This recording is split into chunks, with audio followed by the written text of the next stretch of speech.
Good morning बच्चों। हम अलंकार का रिवीजन करने जा रहे हैं।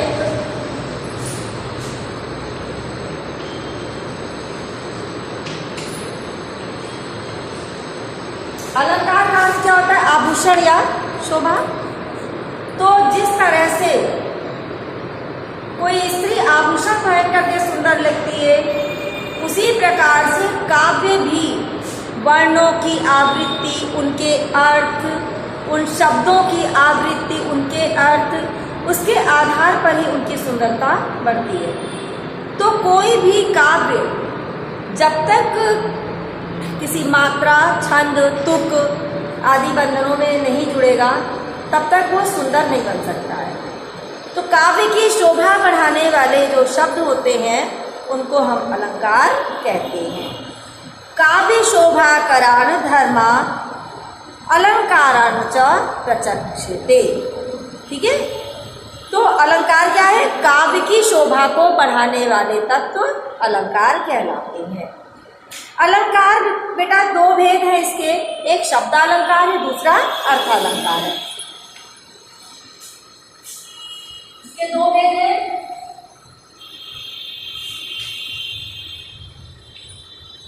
शब्द अलंकार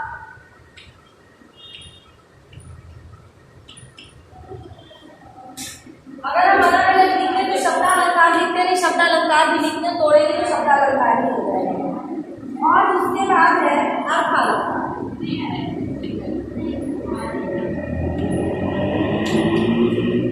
अर्थ अलंकार, ठीक है। तो बेटा शब्द अलंकार, अर्थ अलंकार, शब्दों में से के द्वारा जहां पर चमत्कार उत्पन्न होता है वहां शब्द अलंकार होता है, और जहां अर्थ के द्वारा किसी काव्य में चमत्कार उत्पन्न होता है वहां पर अर्थ अलंकार होता है। तो शब्द अलंकार के बहुत से भेद हैं, लेकिन आपके सिलेबस में 3 ही भेद मुख्य हैं, अनुप्रास, यमक और श्लेष। तो हम आपके लिए इतना ही लिखते हैं, अनुप्रास,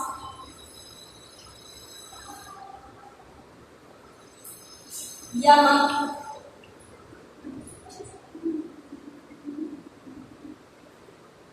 श्लेष।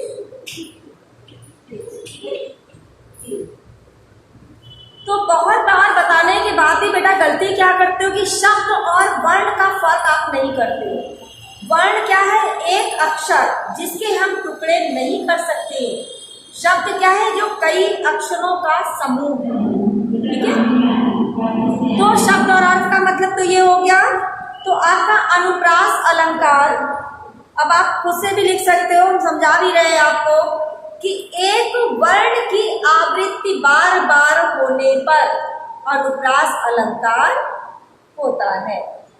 किसी भी काव्य में अगर एक वर्ण बार बार उच्चरित हो रहा है तो वहां पर अनुप्रास अलंकार होता है। जैसे आपका है तरन तनुजा तट तमाल तरुवर बहु छाए, ता ता वर्ण की आवृत्ति बराबर होती जा रही है, इसलिए यहाँ पर अनुप्रास अलंकार है। दूसरा हम ये भी ले सकते हैं, चारु चंद की चंचल किरणें खेल रही थी जल थल में, स्वच्छ चांदनी बिछी हुई थी अवन और अंबर में।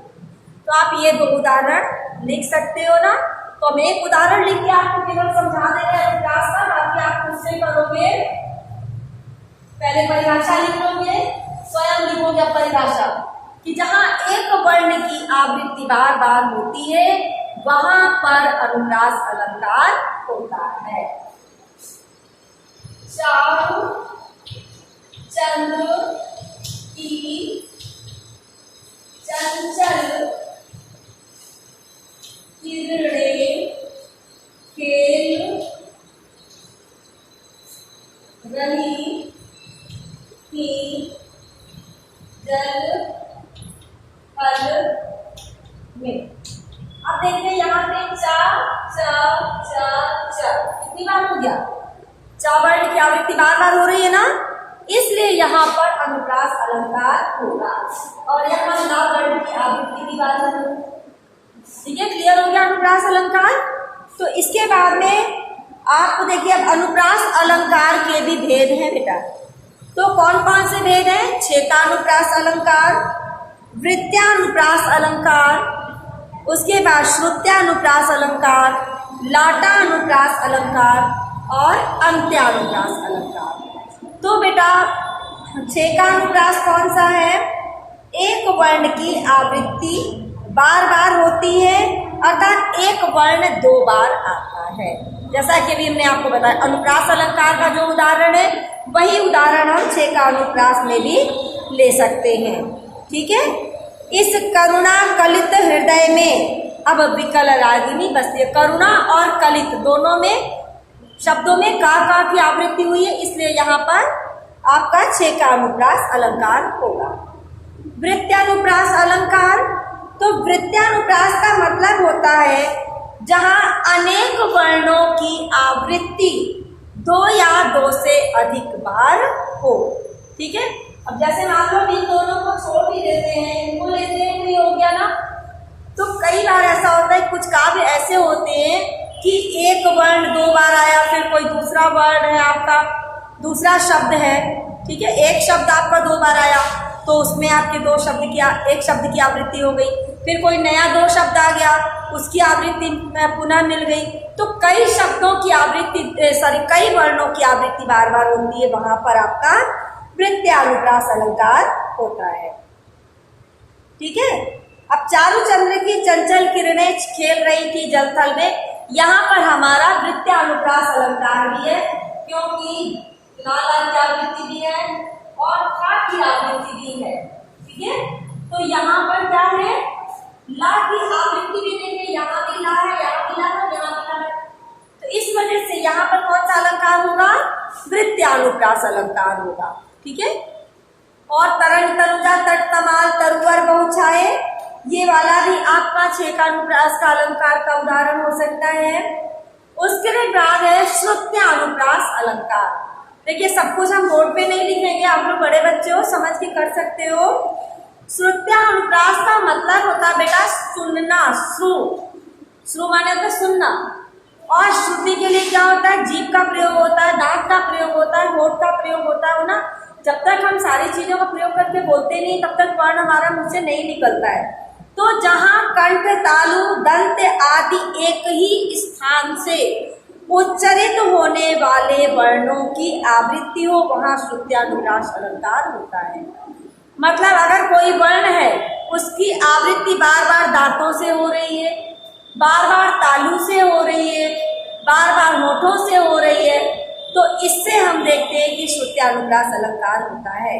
अब जैसे राम कृपा, ठीक है, देखिए ध्यान दीजिएगा, राम कृपा, कृपा और राम दोनों में आपके होठ का प्रयोग हो रहा है। देखिए बोल के देख लीजिए, हो रहा है, होठ का प्रयोग हो रहा है। और इसके बाद भव निशा, भव निशा, निशा दोनों में देखिए दंत और तालु का प्रयोग हो रहा है। सिरानी, सिरानी, रा और सी और नी दोनों में तालु का प्रयोग हो रहा है। और जागे पुनी ना, तो देखिए यहाँ पे दांत का प्रयोग हो रहा है। तो इस वजह से यहाँ पर क्या होगा? श्रुत्यानुप्रास अलंकार होगा। लाटानुप्रास अलंकार, इसका अन्य 4था नंबर का भेद है लाटानुप्रास अलंकार। लाटा अनुप्रास में क्या होता है कि किसी वाक्य को पलट देने से, उल्टा ले लेने से उसका अर्थ भी बदल जाता है। ठीक है। ऐसे सुनने में उसका अर्थ तो एक ही है, लेकिन अनंत में जब उसका हम करते, जब उसको उलट के देखते तो उसके अर्थ में भिन्नता प्रतीत होने लगती है। जैसे हमने आपको बताया था, पूत सपूत तो का धन संचय और पूत कपूत तो का धन संचय। क्या धन संचय? देखो दोनों का एक ही अर्थ है कि धन का संचय क्यों करना है, दोनों का अर्थ देखिए ना। लेकिन यहाँ कहाँ अंतर आ रहा? पूत सपूत, पूत कपूत। पूत अगर सुपुत्र है, आपका पुत्र अगर लायक है तो भी धन संचय की कोई आवश्यकता नहीं है, और पुत्र अगर आपका नालायक है, कुपुत्र है, तो भी धन संचय की आपको आवश्यकता नहीं है। कि दोनों ही स्थितियों में धन संचय की आवश्यकता नहीं है, क्योंकि अगर सुपुत्र है तो वो स्वयं धन इकट्ठा कर लेगा, और अगर नालायक है, कुपुत्र है, तो आपके संचित करे हुए धन को नष्ट कर देगा, उसको भी वो नहीं संभाल पाएगा। इसलिए दोनों ही स्थितियों में धन का संचय क्यों करना चाहिए। तो अनन्वय करने से अर्थ बदल जाता है ना कि पुत्र अगर सुपुत्र है तो धन का संचय नहीं करना चाहिए, पुत्र अगर कुपुत्र है तो भी धन का संचय नहीं करना चाहिए। यहाँ पर आपका लाटानुप्रास होता है। ठीक है, एक आपका बचा अंत्यानुप्रास। अंत्यानुप्रास का बेटा मतलब होता है कि जो हम काव्य की पंक्तियां पढ़ रहे हैं उनका जो अंतिम वर्ण है वो समान होना चाहिए। दोनों ही पंक्तियों में जितनी भी पंक्तियां हैं सब में अंतिम वर्ण समान होगा। अंत्यानुप्रास का सबसे अच्छा उदाहरण आपके रामचरितमानस में मिलता है। उसके अगर सभी दोहे हैं, जितने भी आप पढ़ेंगे सब में देखिए अंत में एक जैसा ही आता है। कभी भी आप पढ़ के देखिएगा, ठीक है, जो भी आपको दोहा आता हो, कोई सा भी नहीं आता रामचरितमानस का। मंगल भवन अमंगल हारी और द्रवम सुदशरथ अजिर बिहारी। देखो दोनों में री आ रहा है कि नहीं आ रहा है? आ रहा है ना। फिर इसी तरह से है बतरस लालच लाल की मुरली धरी लुकाई और सह करे भवन हंस दैन कहे नट जाई। ठीक है, आई दोनों में ही आ रहा है, इसलिए यहाँ पर अंत्यानुप्रास अलंकार होगा। हमारी समझ से सभी को क्लियर हो गया होगा। रिवीजन वीडियो है, हम एक एक चीज लिखेंगे नहीं। यमक अलंकार, यमक का अर्थ होता है बेटा जोड़ा। दो शब्द हैं आपके, दोनों शब्द एक जैसे ही हैं लेकिन दोनों के अर्थ अलग अलग हैं। ठीक है, इसमें कौन सा हमने बताया उदाहरण?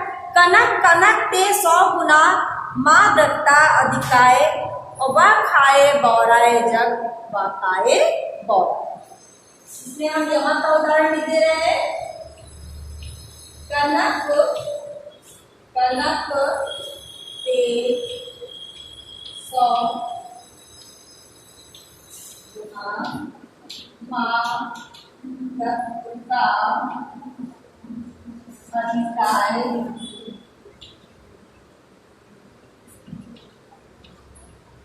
या वह खाए, हमने एक साथ लिख दिया, यहाँ से पंक्ति अलग हो गई है। खाए ऐसे भी लिख सकते हो, ऐसे भी बौराए जग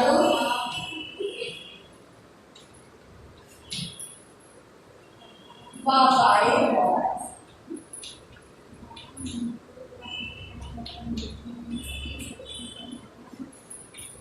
ठीक है, एक कनक का अर्थ क्या हुआ? सोना, और एक कनक का अर्थ हुआ धतूरा। लेकिन अगर इसी जगह हम ये कह दें कनक जलजिते 100 गुनी, तो काव्य का चमत्कार समाप्त हो जाएगा बेटा।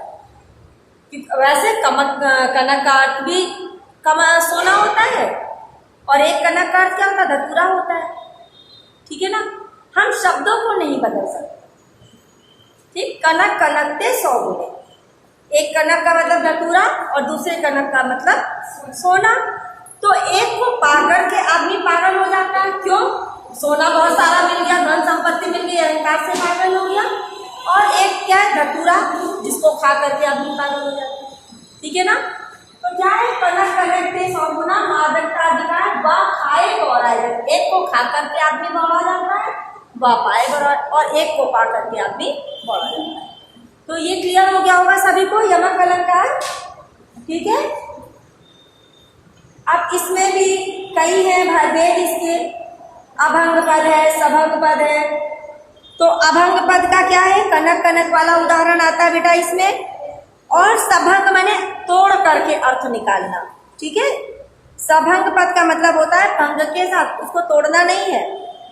अक्षर समूहों में समता बनती हो, अक्षर समूह समान बनते चले जाए, वहां सभंग पद अलंकार होता है, यमक अलंकार होता है। तेरी बरछी ने बर छीने हैं खलन के, बरछी और बरछी ने। ठीक है, एक बरछी का मतलब हुआ तत्कटार। ठीक है, तेरी बरछी ने, इसको आपने अगर पढ़ा होगा तो भूषण में मिला है आपको, ये छत्रसाल प्रशस्ति आप लोगों ने पढ़ा है फर्स्ट ईयर में, उसमें है तेरी बरछी ने, तुम्हारी जो तलवार की बरछी उसने बर छीने, शक्ति छीनी है। किसकी? शत्रुओं की। यहाँ बर्छी का अर्थ जो है अलग अलग आ रहा है, इसको तोड़ करके हमने पढ़ा है, लेकिन इसका अर्थ जो है भिन्न हो रहा है, इसलिए यहाँ पर संबंध पर अलंकार होगा आपका। अब बचा आपका अर्थ अलंकार, जो हम नेक्स्ट वीडियो में पढ़ेंगे। Thank you.